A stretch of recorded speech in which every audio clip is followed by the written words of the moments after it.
Data ఆధారిత పరిపాలన బలోపేతం చేశాం. మనమిత్ర వాట్సాప్ గవర్నెన్స్ సేవలను 150 నుంచి 900కి పైగా పెంచి పౌరులకు వేగవంతమైన సేవలను అందిస్తున్నాం.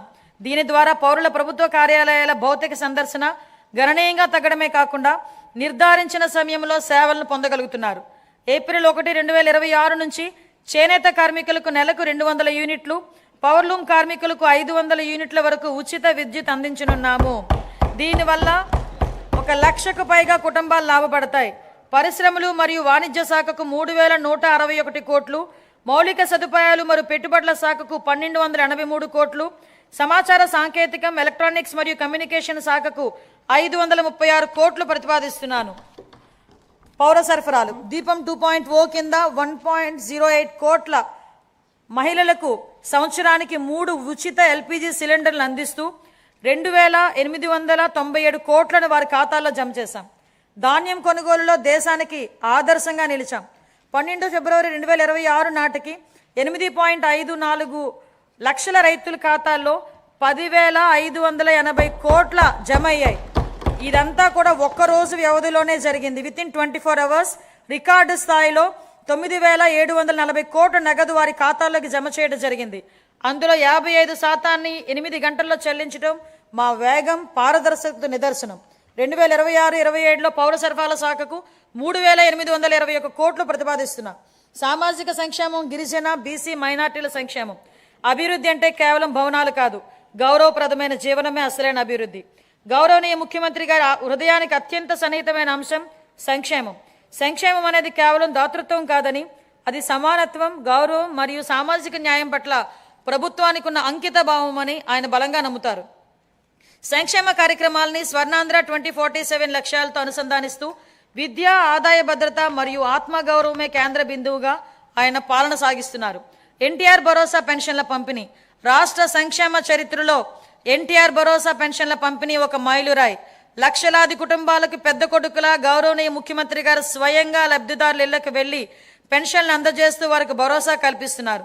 దేశంలో మరెక్కడా లేని విధంగా డీబీటీ ద్వారా 4,000 నుంచి 15,000 రూపాయల వరకు పెన్షన్లు అందిస్తున్న ఏకైక రాష్ట్రం ఆంధ్రప్రదేశ్. గత 19 నెలల్లో 58,000 కోట్ల కంటే ఎక్కువ విలువైన పెన్షన్లు లబ్ధిదారులకు పంపిణీ చేయడం జరిగింది.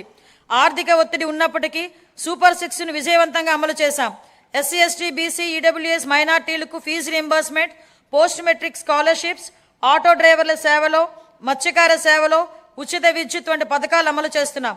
జూన్ 2024 నుంచి ఇప్పటి వరకు మేము చేపట్టిన 743 సాంఘిక సంక్షేమ హాస్టళ్ల మరమ్మతులు మరియు రెసిడెన్షియల్ పాఠశాల పునరుద్ధరణలో పిల్లల పట్ల మా ప్రభుత్వం చూపే శ్రద్ధ స్పష్టంగా కనబడుతుంది. పిల్లలు మంచిగా చదువుకోవడానికి స్వచ్ఛమైన తాగునీరు, సీసీటీవీ రియల్ టైం పర్యవేక్షణలు కల్పించి వారి ఆరోగ్యం మరియు భద్రతా వ్యవస్థను మెరుగుపరుస్తున్నాం. వీరికి మరింత సౌకర్యాల కల్పనకు హాస్టళ్లు మరియు రెసిడెన్షియల్ పాఠశాలల నేను 300 కోట్లు కేటాయించాలని ప్రతిపాదిస్తున్నా. 2025-26 మధ్యకాలంలో వివిధ పథకాల ద్వారా మైనార్టీల సంక్షేమం గురించి 3,766 కోట్ల రూపాయలు ఖర్చు చేశాం. చాలా కాలం క్రితం మూలన పడిన ప్రధానమంత్రి జన్ వికాస్ కార్యక్రమం పునరుద్ధరించాం. 3 సంవత్సరాలుగా నిద్రాణంగా ఉన్న రాష్ట్ర వక్ఫ్ బోర్డును మేము పునరుద్ధరించాం. మైనార్టీలకు ఆర్థిక సహాయంలో భాగంగా ఇమాములకు గౌరవ వేతనం 10,000 రూపాయలు, మౌజములకు 5,000 రూపాయలు, పాస్టర్లకు 5,000 రూపాయలు మరియు చదువులో వెనుకబడిన విద్యార్థుల ఎంట్రన్స్ కోచింగ్ వంటి కార్యక్రమాల ద్వారా మా ప్రభుత్వం రాష్ట్ర వ్యాప్తంగా మైనార్టీ వర్గాల విద్యా పురోగతి, ఆర్థిక సాధికారత మరియు సామాజిక అంశాలపై దృష్టి సారించింది. ఉన్నత విద్య మరియు వృత్తి విద్యను అభ్యసించే బీసీ విద్యార్థులకు పూర్తి ట్యూషన్ ఫీజు రియంబర్స్మెంట్, అలాగే పోస్ట్ మెట్రిక్ విద్యార్థులకు నిర్వహణ భత్యం ఇవ్వబడుతుంది. మేము కలిగిత కార్మికులకు మద్యం దుకాణాల్లో 10% రిజర్వేషన్లు కల్పించాం. నాయి బ్రాహ్మణుల సెలూన్లకు ఉచిత విద్యుత్తులను నెలకు 200 యూనిట్లు పెంచాం. వడ్డెర కులస్తులకు మైనింగ్ లీజుల్లో 15% రిజర్వేషన్లు మరియు సీనరేజ్ ఛార్జెస్ పై 50% సబ్సిడీని కల్పించాం.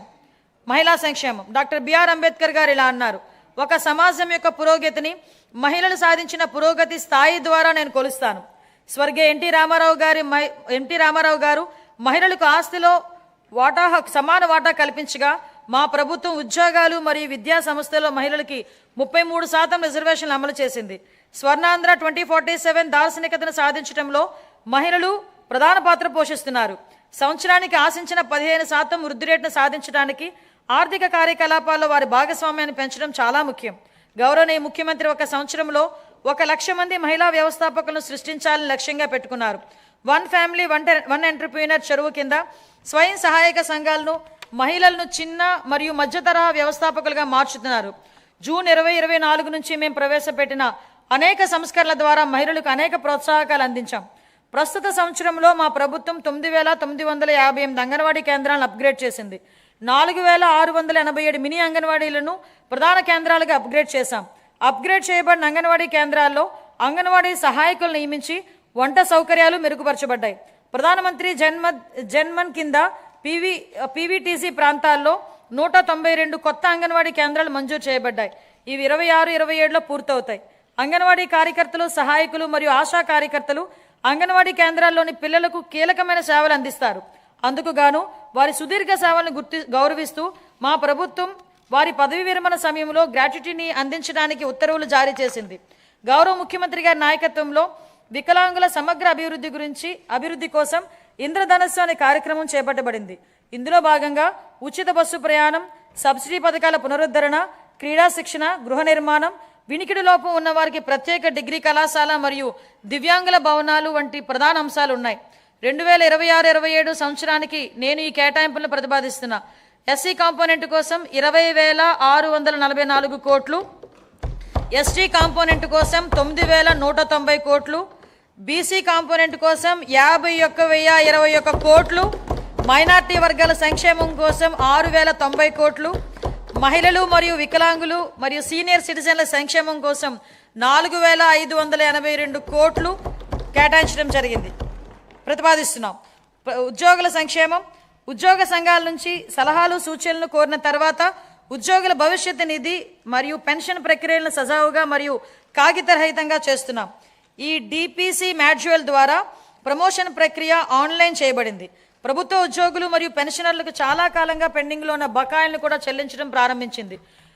1,100 కోట్ల రూపాయలు డిఏ మరియు డిఆర్ బకాయిలను విడుదల చేశాం. జీపీఎఫ్ మరియు జిఎల్ఐ చెల్లింపులు క్రమం తప్పకుండా చేయబడుతున్నాయి. సిపిఎస్ ఉద్యోగులకు వారి పిఆర్ఏఎన్ అకౌంట్లలో ప్రభుత్వం వాటాతో కలిపి ఎప్పటికప్పుడే కంట్రిబ్యూషన్ జమ చేస్తున్నాం. మహిళా ఉద్యోగులకు వాళ్ళ వృత్తి మరియు వ్యక్తిగత జీవితాల్లో సమతుల్యను పెంపొందించే దిశగా సర్వీసులో ఎప్పుడైనా పిల్లల సంరక్షణ సెలవును పొందేందుకు వీలుగా పిల్లల వయోపరిమితిని తొలగించాం. ఉద్యోగి ప్రమాదవశాత్తు మరణించిన సందర్భంలో ప్రభుత్వ నిబంధనలకు మించి వారికి బీమా